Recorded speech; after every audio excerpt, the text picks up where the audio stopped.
Hi, I'm erigibo.com, and today, thanks to photosolar.com, I'm going to introduce you to the Canon reflex. As you can see, the Canon 1300D, known as T6 in some countries. Okay, so let's start. I'm going to give you some specs and then my impression about this camera. As you can see, this is a small camera, a small reflex camera. It's not too big. The buttons are there. It's bigger than a compact camera or a bridge camera, although some bridge cameras are bigger. It all depends which one. Okay, and I like the way this is all set. It's easy to access. It's practical. It's okay. Okay, so the specs I'm going to tell you now. It's an 18 megapixel sensor.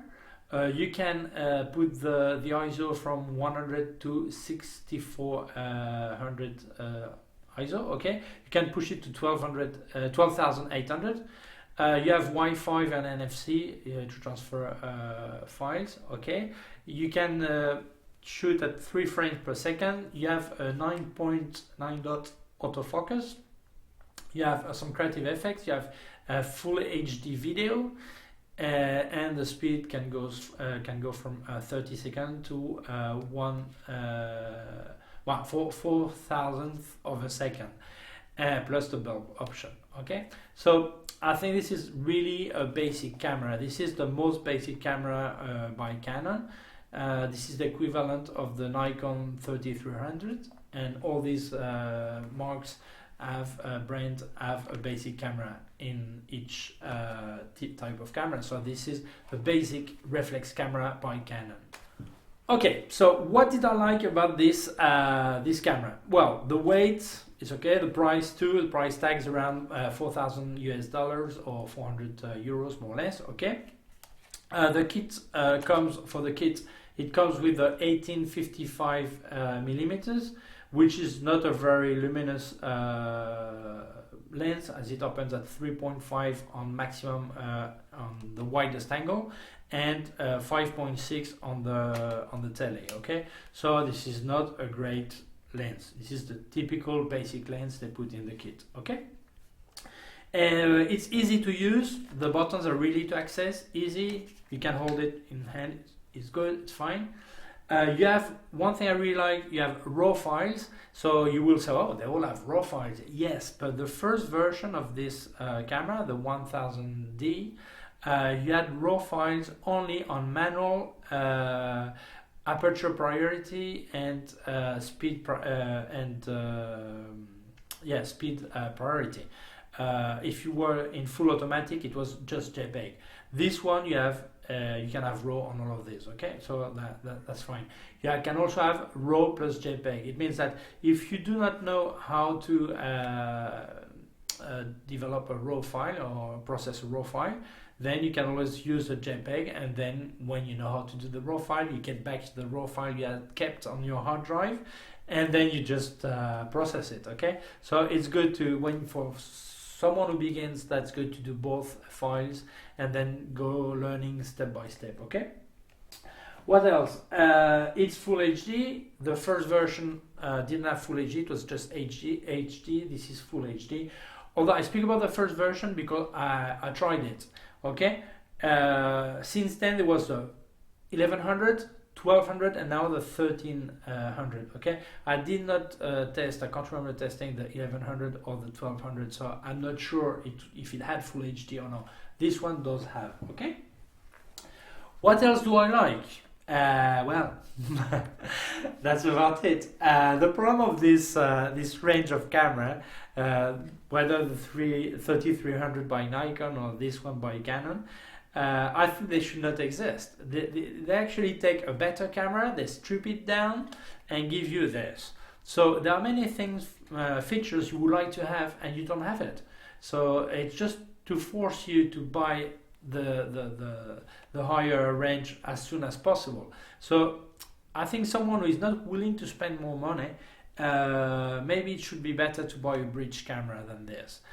Take into account that it does not matter what reflex camera you buy. you should calculate that you have to spend about 2 or 3 times the price in buying new lenses to really get something out of the camera, because this is a basic lens that not that bad. It's not brilliant, but it's not that bad. But very soon you want a more tele or wider or brighter lens. So the first thing I would do is buy a 50mm 1.8, which is quite cheap. It's really great for portrait. But then you would like to do some tele, and many people, they end up buying an 18 to 200mm lens, and they are not really luminous. They're really good for daytime at midday. So I think then people realize that it's very expensive to get a reflex camera, very expensive to get it, the basic one, no, but then to really equip it properly, it takes some money. Okay, so I think this range of camera, it's thought for people who want to start reflex camera, start with reflex camera, and then go buying some new lenses better than the basic ones, because there are some lenses for $100, okay, or 200 euros or whatever, but you really need to buy better lenses than this. So people would start with this, then buy better lenses, and then in a year or 2 years time, then buy a superior camera, okay, superior body. That would be logical. If you just going to keep this like this, buy a compact camera. If you're going to buy a full all-terrain, as I said, lens, then I think it's better to buy a bridge camera. Okay. So what I didn't like about this, first, the screen is fixed. You cannot swivel, cannot tilt it. I think nowadays, I mean, most cameras should have moving. It's not touchable. It's true you have Wi-Fi, all this, okay, the basic, the buttons are right in the right place. The autofocus, I don't know if it was a bit lousy because the lens is not bright or because the camera is not too good at it, okay? Even when I was in daytime trying to focus on a plane, it was not that easy. At nighttime, although the quality of the image with high ISO are quite good compared to the first version. I mean, the first version of this camera, it was like, you look at the picture, it was like a pizza when you were over 800 ISO, okay? This one, yeah, you can go to 3200, 6400, and I think it's quite acceptable. The quality is quite acceptable, okay? But nighttime, it's also hard to focus with this. But it's true, the lens is not bright. It would be good to try with a better, more luminous lens to check, okay? What I didn't like is like normally here the small button for depth of field.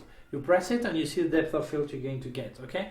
And in this camera you don't have that. You can set it with the menu and have the set button to do this. But I don't think then you occupy the set button for something else. So I'm not sure this is. They could put this button here. Of course, then it would be the higher level camera. Okay, so that's the whole point when I was speaking about that. This basic camera, really too basic. Something I didn't like either is that here you see you have the wheel with some preset like macro, landscape, portrait, all this.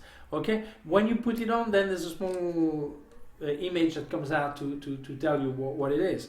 So in this way, that's okay. But really, if you think about it, most cameras now, they don't have all this here. They just have one, and then you select on the menu, on your screen, which of this preset you want. So you have less option on the wheel and maybe easier to use. The wheel, there's one thing I think this is not too. I don't like it. Is that it does a stop. You have to go back all the way. It would be good if you had no end, so you can scroll it all the time, turn it all the time. Okay, that would be easier. Okay. Something I did not like much is that if I switch on the camera, and it was already switched on, sorry, and then I say, okay, let's go, I do live view, okay, and I say, oh, let's do a video. There is no video button. There's no video button. So it means if I press here, there's a small button here, this is for flash. Maybe I could control the set to start recording. I didn't find it. I mean, on the 5D Mark II, that was like this. You don't have a dedicated recording button, but you can click here. So actually, what do I do if I want to record video? I'll have to turn the wheel all the way down to video option. Then if I press this, then it will start recording. Okay, so I think this is a pity, because that would be so much easier to use the camera this way. I'm not like this, oh, picture or video, oh, video, oh no, picture. Okay, so but obviously if I do this, that would not be the same camera, it would be a higher level camera. Okay, so what would be my conclusion? This is my conclusion. The image quality is good, it's fine. Would I recommend that kind of camera? Well, not sure.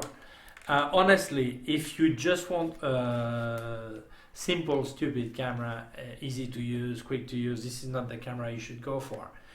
If you want a reflex camera, yes or yes, then this, and you cannot afford a superior level, then that's the camera to go for. Yeah, it's reflex, the quality is okay, but be warned that you will have to spend some money on the lenses. So I think this is a problem of most brands. They have too many cameras and they all overlap each other. Okay, so I think this one I would remove it from Canon, the same as I would remove the 3300 from Nikon, and people would jump straight to the 750 by Canon, or the 5000 or the 5500 by Nikon, for example. No? I speak about these two main. There are Sony, there are more. Okay, but honestly, I think on the reflex camera, this is you won't be. I mean, I think quick or very soon you will want to change the body. Okay, so it's really, if you cannot afford anything better, then buy this. Buy some better lenses. I think I would recommend a 50mm 1.8, which is quite cheap and it's okay for portrait, and then 17-50mm or the Canon version 2.8, or the Canon version, which is quite expensive, or the Tamron or Sigma. There is the two have versions that are cheaper. Okay, and with the 2.8, then you would get more light in your camera. Then you would not spend the money on the 50mm fixed focal length, because with 2.8 you could get some depth, short depth, shallow depth of field for portrait anyway. So I think the first thing I would do is put the right lens on this, and then spend some extra money on more lens, and in a year or 2 years time then buy another body. Okay, but this is hard for me to advise on this point, because the camera is good, the camera is okay, but I think it should not exist. Okay, thank you very much for watching me. Thank you to Photosura for lending me the camera so I could test it. Please subscribe to my YouTube channel, youtube.com/ericgibaud, my website ericgibaud.com. If you have any question, you can send me an email to info@ericgibaud.com. My Facebook, facebook.com/ericgibaudphoto, my Twitter ericgibaud, my Instagram @gibaud, my Google++ ericgibaud. Thank you very much and see you soon.